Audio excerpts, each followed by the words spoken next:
Hello, my dear viewers, and welcome once again to another episode of How to Be Successful During the Coronavirus Lockdown. But today, I have a special presentation for you, very special, and it's going to be about how are you going to survive post-COVID-19, how are you going to be self-sufficient, how are you going to do business, and how are you going to make money, most importantly.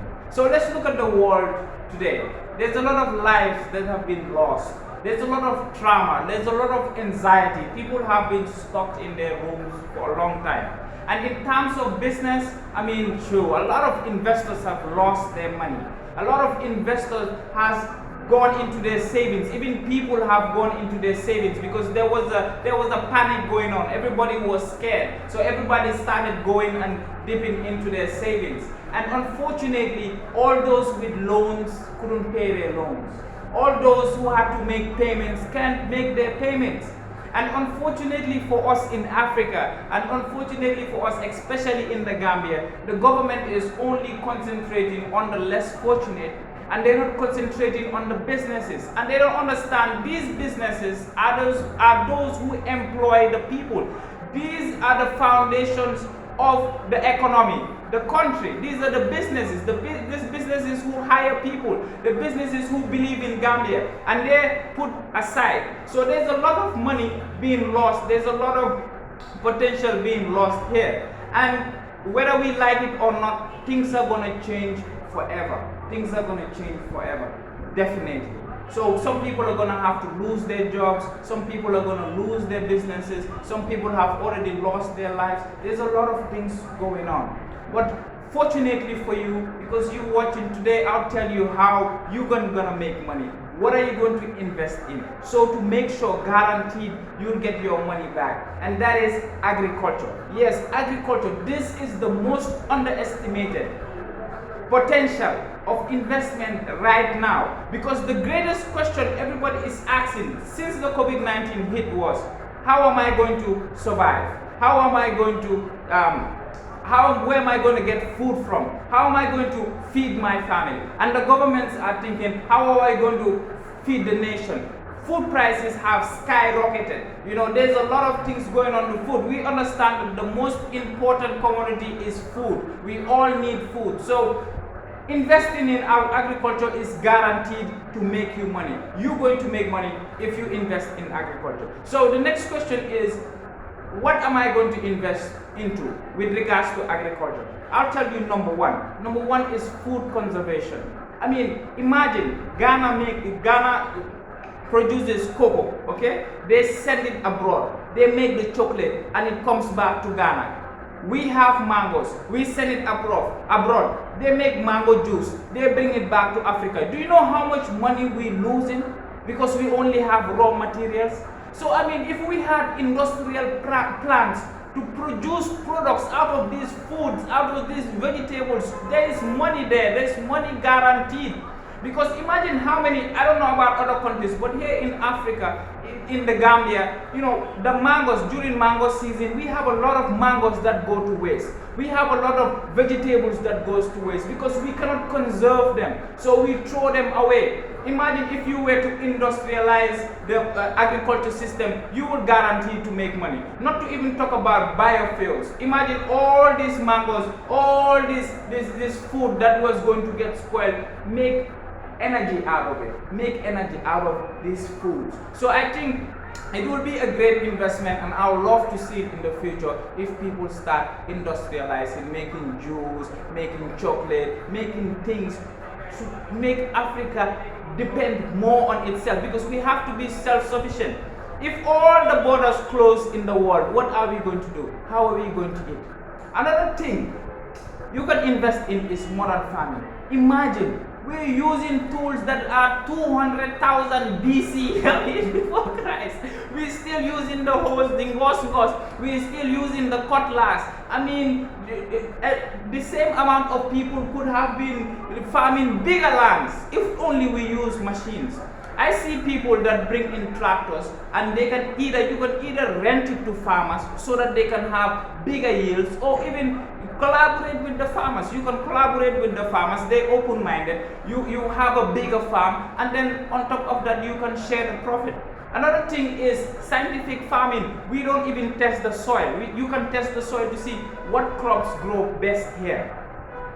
Test the climate. What type of plants or what type of vegetables, what can you plant to make sure that you get the best yield out of it. On top of that, a lot of people don't even do drone farming. You take a drone, you go up, it looks at different places in the farm to see where there is no water, so we need modern farming. If we need modern farming, our production will grow significantly.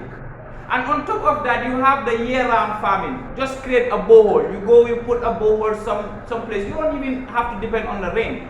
Because of climate change, the rain is unpredictable. So you create your own borehole. You create 12 months round farming. Just like that, because we have the soil, we have the sunlight. Another thing you can do is also greenhouse farming. For those of you with houses in the Gambia that are just sitting down, some people have empty plots of land. Why not create a greenhouse farming? Why not create a plot of land or create greenhouse farming? You don't even need soil with regards to greenhouse farming. You can just, just put the pots there. It's just light. You create your own light, and you can yield 3 or 4 times more than a normal farm with a smaller piece of land. So it is also possible. Another thing you can do is world demand farming. I mean, looking at the world, what is the highest demand? What is the plant they need most? What is the crop they need most? Can we create that crop? Can we give them that crop? Right now, China are bringing products. We should be thinking, when we see China and America war, we should be thinking, what are the tariffs on? How are we going to produce things to supply China? How are we going to produce things to supply America? So by looking at the world market, you can predict what crops to grow. So another thing I want to talk to you guys about is the River Gambia. Did you guys know? Okay, sorry, my drawing is not so good. Okay, so this is the river. It comes in from the ocean. This is the River Gambia. Did you guys know that half of the River Gambia is fresh water? Only this part is salty water. This part is fresh water. So you don't even need rain anymore. You don't even need a borehole anymore. All you need to do is divert. It's called irrigation. You divert the water system, the water channels. So you have fresh water here. You can grow rice. This is where Jahali Pasha is. In case you don't know, the rice production plants. Because all they did was divert this fresh water of the River Gambia and use it to make farms. Another thing I don't see mostly in Africa or in the Gambia is fish farms. You can grow your own fish. Did you know you can grow your own fish? You have the water, the river source is there. All you have to do is create a place to farm your own fish. And then from there you can ship it abroad. Another thing is seafood conservation plants. Okay, we already have those, like these big plants that, process the fish that is caught, or ice to make sure that we conserve it for a longer life. Another thing here, the most important thing I want to talk about, and this is the saddest, is we don't have modern fishing boats. Imagine Chinese come from all the way to China to fish in our waters. The Europeans come all the way from Europe to fish in our waters, and we don't have modern fishing boats. Why are they coming all the way here when we can invest in it? It is very sad. So why don't we have modern fishing boats? If there was no money into it, they would come. So definitely there's money into it. So guys, please try to invest in a modern fishing boat. Even if it's not modern, get a fishing boat. The local fishing boats, most of them are from Senegal. Can you imagine when there's Tobaski or when there's Korite, Gambia does not have fish? Why? Because there's no Gambians investing in the fishing industry. Another thing that you can invest in is animal husbandry. Can you imagine Tobaski is coming up? People need rams. Where do all the rams come in from Gambia? Senegal. We all go to Senegal and then we bring the rams. So if you were to invest into a lot of rams right now, you will get money for Tobaski.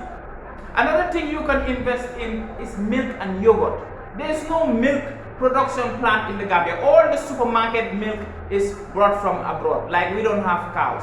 All the yogurt that is coming into Gambia, Dolima is the biggest. Dolima is from Senegal. It's not even from Gambia. So there is no yogurt production in the Gambia. That is sad. So you can invest into it. There is no cheese production in the Gambia. Nobody is making cheese in the Gambia. I'm not saying Gambians to eat it, but you can even create cheese and then you send it abroad. So you can invest in that also. And can you imagine, another thing you can invest in is chicken legs. Chicken legs, they come all the way from Europe. Everybody is chicken. I eat chicken. Everybody is chicken because it is the cheapest source of protein in the Gambia in normal food life, because fish is expensive, meat is expensive. So people are eating more of chicken. But all this chicken is coming from abroad. Okay, there are poultries here, but they are not, like industrial chicken production plants in the Gambia that actually specialize in chicken legs. So we don't have these things. So investing in these things is guaranteed to make you money. It's guaranteed to make sure that post COVID-19 everybody needs food. We know that as a nation we should be self-sufficient. So it's time for us to use the blessings that God has given us. It's time for us to love our African soil, African brothers, give food to each other. Let us be self-sufficient. And the only way we can be self-sufficient is to invest in Africa, to invest in our future. So thank you very much, and that is the way that you guaranteed to make money. And I will be dropping videos. If you really like these videos, please like it. And if you want to see more videos, you can subscribe to our Facebook page, or you can subscribe to our YouTube page. And we'll be dropping more to help you make money, to help you live better lives, and to invest the right way. Thank you very much for watching. I'm not 10 minutes.